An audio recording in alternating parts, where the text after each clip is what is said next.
Wahai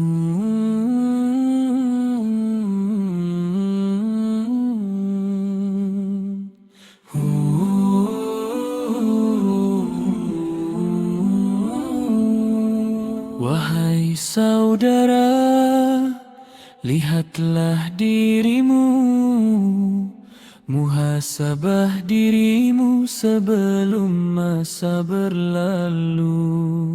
Perbaiki jiwamu, perbaiki langkahmu, agar hidup ini beroleh redha Tuhanmu. Pastikan akidahmu sejahtera sebagai pegangan. Salimul akidahmu yang sahih jadi amalan. Syahirul ibadahmu yang mantap indah terpaham. Batinul qulub, itulah permata diri seorang muslim. Berfikirlah kamu dengan ilmu yang luas, miliki jasmanimu yang kuat, lawani hawa nafsu. Urusanmu tersusun menjaga masa lalu, agar diri membina pribadi mantap. Pastikan akidahmu sejahtera sebagai pegangan. Salimul akidahmu yang sahih jadi amalan. Akhirul ibadahmu yang mantap indah terpaham. Batinul qulub, itulah permata diri seorang muslim. Dirimu mampu berdikari, kuatkan usahamu. Dirimu bermanfaat kepada orang lain, itulah dia pemuda kebanggaan, cerminan akhlak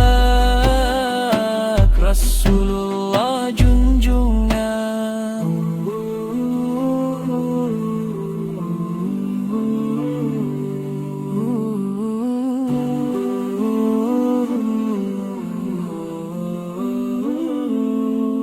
Bukan sekadar angan-angan semata,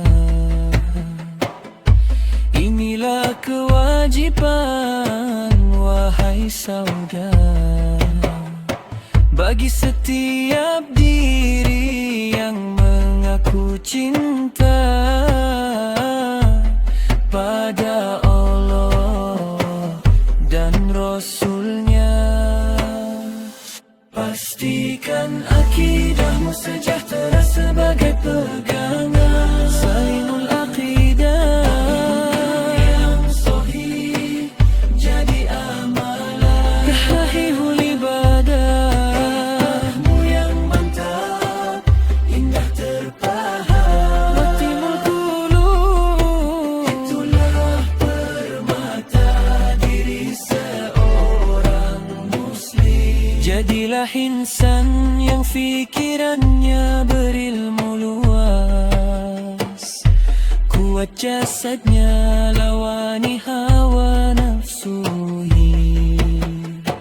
Urusannya tersusun, masanya dijaga, dirinya mampu berdikari, beri manfaat selain dirinya. Itulah dia pribadi mantap. Bina dari sekarang, mari kita usahakan demi redanya.